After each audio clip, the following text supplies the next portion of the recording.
Questions. Oh, it's flowing live. Okay. Hey, everybody. So, welcome to Hometown History. This is our short episode on the Penn Street graffiti wall, the art bridge. Yep. So, I'm Domi. I'm Jamie. And we're going to have a full episode about Penn Street on the 20th, which is tomorrow at 6 o'clock at the Penn Market. But this is just our short teaser episode, so we're going to give you a little information on the bridge. Yeah. So what started out as a problem in 2020 was this graffiti that was spray painted on the side of the York County Judicial Center. This cost resources and times to fix. It also served as evidence that there was a lack of order and respect for public buildings. Thankfully, vandalism like this doesn't commonly happen because people generally, I feel like, have respect for the York community. Right. But interestingly, a place like this, there is a place in York that welcomes the hissing of spray cans, and that is along Penn Street. So here is a map. Penn Street is right here, and we are right above Gay Avenue. That is where the art bridge is. Right. So what started as an unsanctioned artwork or even vandalism, which a lot of people think graffiti is now a public art gallery. So you can check out these cool pictures that we have. Here's one that gives a shout out to soon-to-be graduates of 2020, and it highlights the importance, I think, of education. So imagine if you're a high school student and you see that, and it's going to motivate you to finish school, get your picture with your cap and gown in front of it. And then we have another picture that celebrates Mother's Day. So shout out to all the moms out there. Here's another one of messages of hope. We are in this together.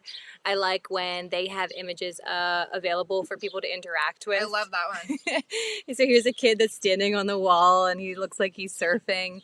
But they also do more serious topics, like when Kobe passed, they made a tribute, like a memorial for him and his daughter. Right, that's beautiful. It really is serious artwork. So there are lots of different artists that go down here to the art bridge, but one of the main contributors is known as a York Bomb Squad. You can see their initials YBS around town. This picture I especially like because it shows you a close-up of the Christmas tree in the background. And if you look at all the depth of the colors that they used and even the Christmas ornaments, the like glow. Right. And even the needles. Yeah, I think when people think of graffiti, a lot of time they think of just tagging things, but this is some serious artwork. Yeah. And talk about serious stuff. Sometimes they go into serious topics, like when we have the Black Lives Matter protests. Right. This isn't at the art bridge, it's a different location, but the Bomb Squad tackles serious issues and does a lot of promotion for like social justice. Right. No, and that's amazing. So the Penn Street Art Bridge is an extremely organized group, and you can visit their website to see more examples of the art, and it's become almost like a scrapbook for York or like your daily newspaper. Unlike the galleries that operate inside, you're tucked away, you have to go inside. These are really accessible for people, and both the creators and the audience. It's an example of empowering a community to use their voice. It's probably not what our founding fathers thought of when they focused on building a democracy, but it does serve as a place to exercise our First Amendment rights. Yeah. Freedom of speech, Right. using our voice. The York Countyans are not the only person who used their voice on the streets. Another huge historical figure is Malcolm X. So Malcolm X is known to go on the sidewalks, and there is where he would stand on his metaphorical soapbox, and people would listen to him, and there would share ideas. And so the Penn Street Art Bridge has become this place, but also this idea of spreading information. Sometimes, like Domi said, like the morning newspaper, like what's important to the community at that time period. Right. So today, this is kind of like a text, in my mind, a text-based communication that's owned by everyone, yet it's owned by no one.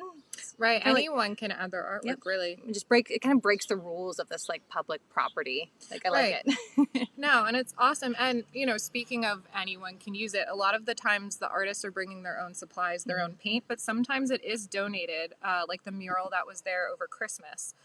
The bridge has become a form of urban communication that developed its own networks of exchange, and we can feel the energy in motion when we ascend the bridge together. In fact, that energy is so persistent that the artwork is constantly changing, and to the point that it's kind of a one-of-a-kind mural that's there. One of a kind, all the time. And it can be covered up by the next person, and it's designed to be that way. Designed to be replaced, ever-changing. Yeah. Kind of makes you want to keep going and revisiting and seeing, like, what's there today? Yeah, I mean, I feel like almost every week, if not every day, you can go there and see a new piece of artwork put up. Yeah. So the bridge dates back, the pedestrian bridge, to the 1990s. It replaced a span that was used for motorists that carried the North Penn Street over the old Western Maryland Railroad tracks. Here is a photograph of workers who were raising the bridge to allow a train go underneath it. It was carrying a large piece of equipment. Contemporary graffiti dates back to the 1960s when the aerosol spray can was first invented and is said to have arisen from the Black and Latino population in New York City alongside hip hop music. The Penn Street Art Bridge captured the attention also of a Wall Street journalist named Neil King when he was in town. He wrote a book called The American Ramble, and here is him taking an image of the Penn Street Bridge. Domi and I interviewed Neil, and you can watch that interview on YouTube. Penn Street made it to the big times. Yeah. I love it. No, and that's amazing. And there's 2 rules that you have to follow when you go to the bridge. So you take a picture of the work before you cover it up with your work. And the space is ever changing. So, literally every time someone does something, they're covering up the old work. And then you have to post the picture and tag it with hashtag Penn Street Bridge. So it's adding to the online gallery. That way it's accessible and people can see what the past artwork has been.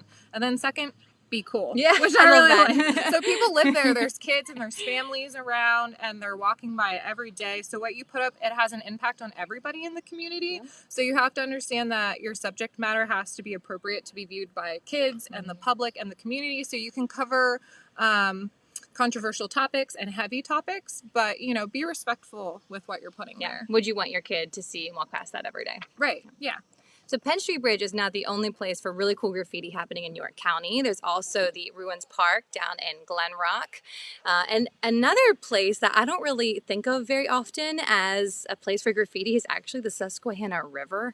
Technically, graffiti is any writing, drawing that's scribbled, sprayed, or scratched into a public surface. So that means the petroglyphs technically are a form of graffiti.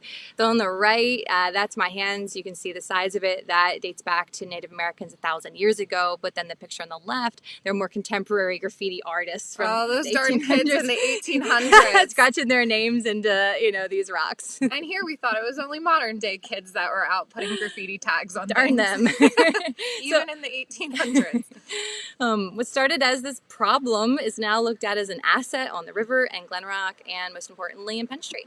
Yeah, I mean, my coworkers and I are going to take a tour of the petroglyphs soon. Cool. And we were inspired by Neil King's book, so thank you for that, Neil King. Oh, have fun. Yeah, so we're going to go see ancient graffiti, and then maybe I can take them to Penn Street to see modern day graffiti. Yeah.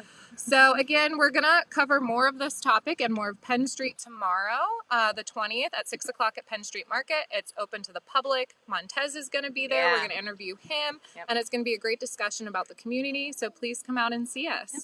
And then we'll have another coming up in July 19th. Yes. That'll be episode 3.5, and that's at the Haynes Shoe House. Yep. Can't wait to see you guys. See ya.